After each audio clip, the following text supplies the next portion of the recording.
So JUA means hit me in Thai. It's basically a term they use to hit me with a card in Siamese blackjack, park daeng. This building used to be an illegal gambling den, so we decided to keep the name part of the history of the building and leave the outside of the building like it is and redo the inside of the building and make it look part of the neighborhood and not stick out like a brand new building or something.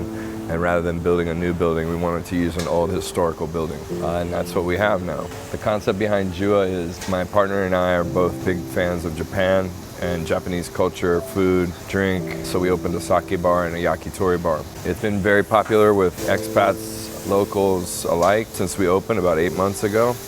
And we're continuing to look forward to this next season. My business partner is Jason Lang. He's an internationally awarded, recognized photographer. He's worked for many international publications around the world.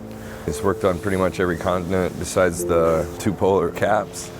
Very knowledgeable with photography and very well connected in Bangkok after living here for 20 years. Hi, I'm Jason Lang. I'm a professional photographer. I moved to Thailand about 20 years ago. I've been shooting for magazines all over the world, and I also work with a lot of corporate clients, which led me to meet Chet Adkins, who was working at a restaurant, hired me to come do some photographs. We hit it off right away, talked about opening a restaurant. One thing led to another, and JUA's open now. I've been cooking since a very young age. My grandmother was a great cook. My mother was a great cook. I cooked with them in the kitchens when I was a child. I always wanted to cook, and then my first job was cooking, and I never stopped cooking. I started from the bottom, didn't go to culinary school. I learned everything on the job. I wouldn't say self-made, I'm made by the people that I worked with. They taught me everything I know.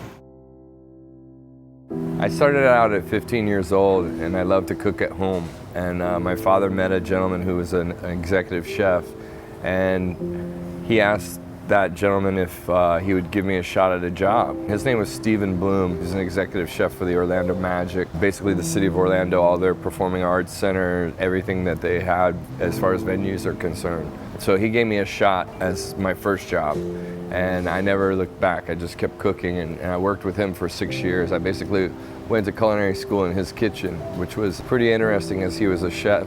First, he went to school at the Culinary Institute of America, and then they asked him to be a teacher at the Culinary Institute of America. So he taught there for about 6, 7 years, and then he went out and got a job, and this is one of his third or fourth jobs where he gave me a shot. He was a big influence on me and giving me an opportunity at a young age to step into a professional kitchen. Of course, he put me in the dish room first, and I had to learn all of that first, and then he moved me up and moved me up and moved me up and brought me up. And I really appreciate that, you know, and I try to do the same thing to the kids here in Thailand. It's difficult for people in Thailand, you know, with the economy the way it is and everything like that, so giving them a skill or something they can work towards, become a higher up level of society and make more money and have a family and support their family and things like that, that's really important. That's the way I look at it. Now I own my own restaurant. I've worked for many different countries around the world, opening different restaurants for different corporations or companies or groups of investors and things like that. They brought me to where I am today, and my love for food has just grown as I've learned different cultures and cuisines and traveled around the world. My profession is one where you'll never learn everything, so you're never going to be the highest expert of food. You're going to keep learning something every day.